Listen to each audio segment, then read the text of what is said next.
Hi students, now we are discussing the chapter life processes. Today's topic is transportation.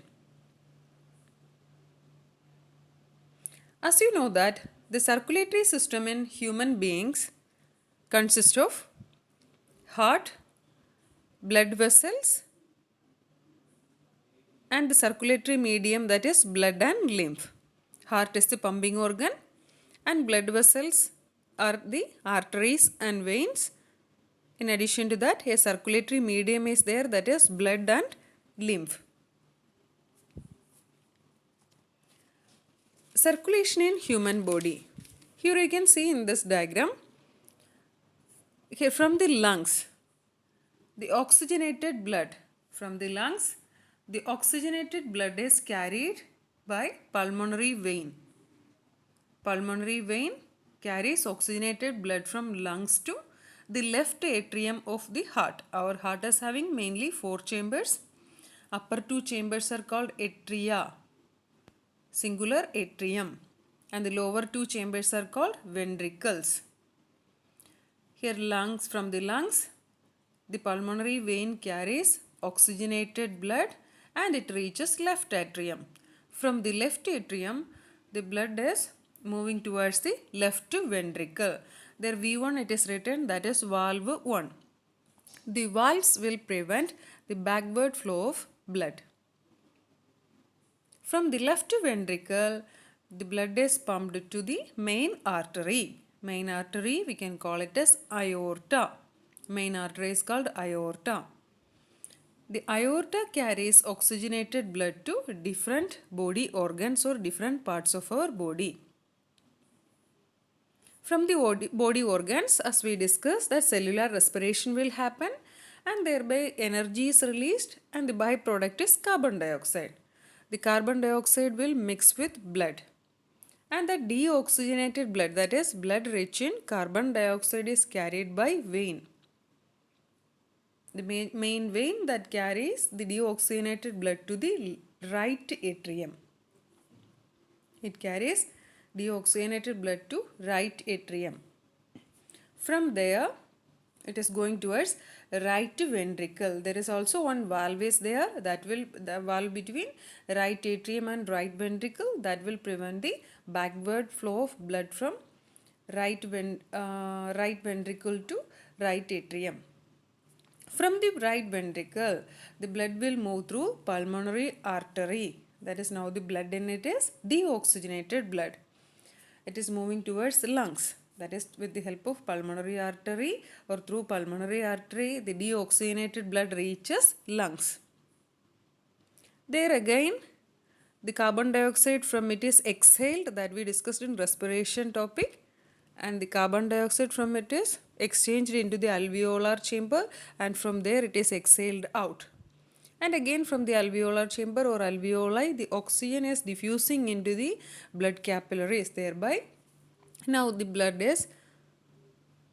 present in lungs, that is oxygenated blood, again it will move through pulmonary vein that reaches left atrium, from left atrium to left ventricle, from left ventricle through main artery it reaches all the body organs.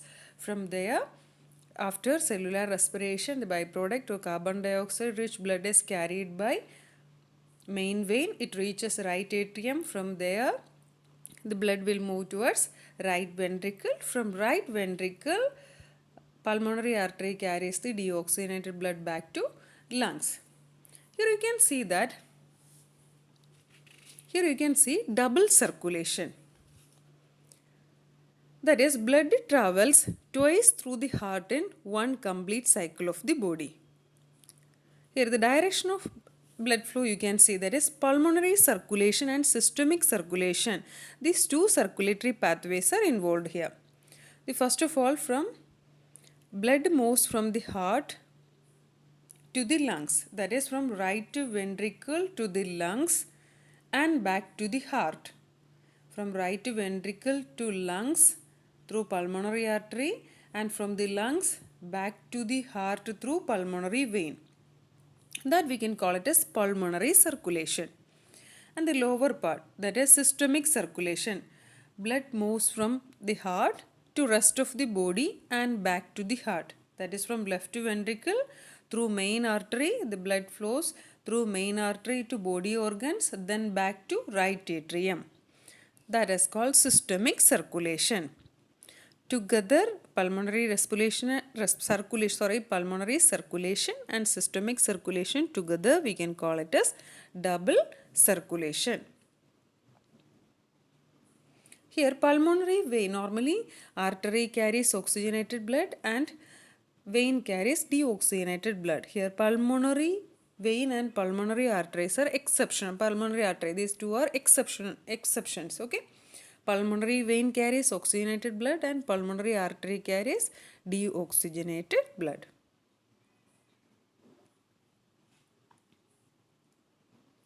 That we explained, that is what is double circulation. Here blood travels twice through the heart in one complete cycle in the case of double circulation.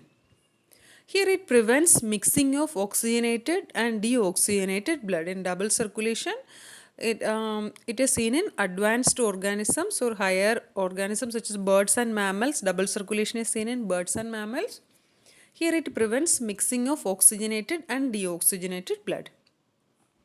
The two pathways as we discussed before, that is pulmonary circulation and systemic circulation. Blood. Blood is a fluid connective tissue. And blood contains blood cells and plasma. Blood cells, as you know, are BC or white blood cells, WBC or white blood cells, and platelets. And you know the functions of it. I am not explaining it here. You learned it. I think that you learned it in your previous classes. Okay. And the plasma. Plasma is the fluid part of blood. And 90% of it is water and 10% of it contains ions, proteins and other nutrient molecules. Lymph. What is lymph? The fluid, it is colorless in nature, and the fluid that flows through the lymphatic system, that we can call it as lymph. Mainly the fluid escapes from the blood capillaries into the intercellular spaces in the tissues, that we can call it as lymph. Lymph is also called tissue fluid. Lymph is also called tissue fluid.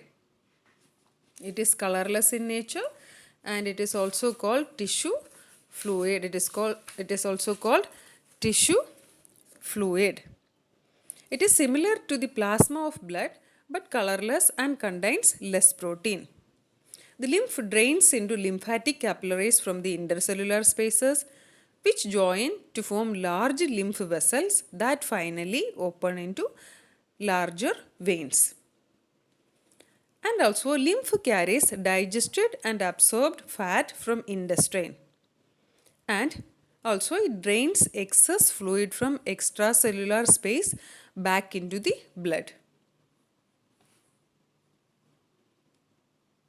Mainly lymph contains proteins, salts, glucose, water and WBC.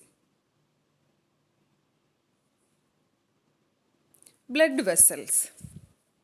As you know that the two types of blood vessels are arteries and veins. Arteries carry oxygenated blood from heart to body parts except pulmonary artery. And veins carry deoxygenated blood from body parts to heart except pulmonary vein.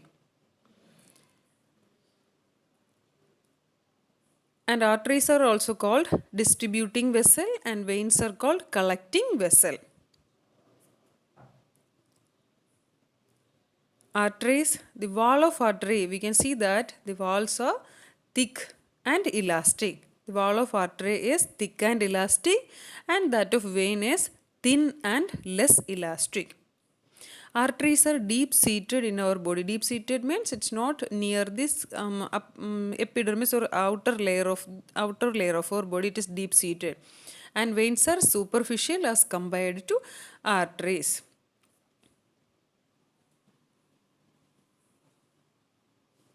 Next is transportation in plants. As you learned, vascular tissues are there in plants for conduction and all, and you learned about vascular tissues in detail in 9th standard, I hope. Okay. And xylem carries water and minerals from the roots to other parts of the plant.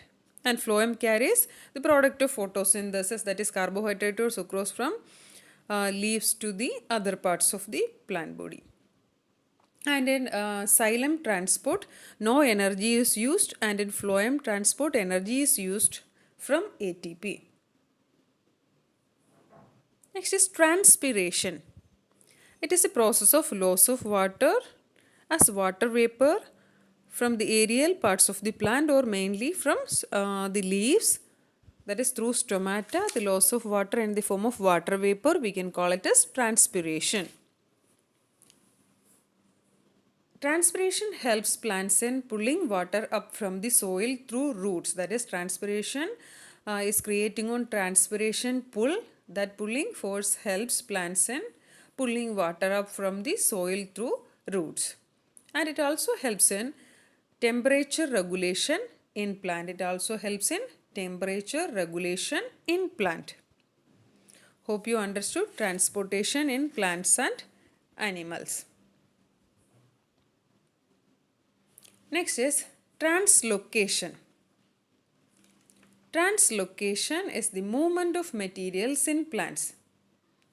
That is mainly from the leaves to other parts of the plant. Transport of food from leaves to different part of the plant is called translocation.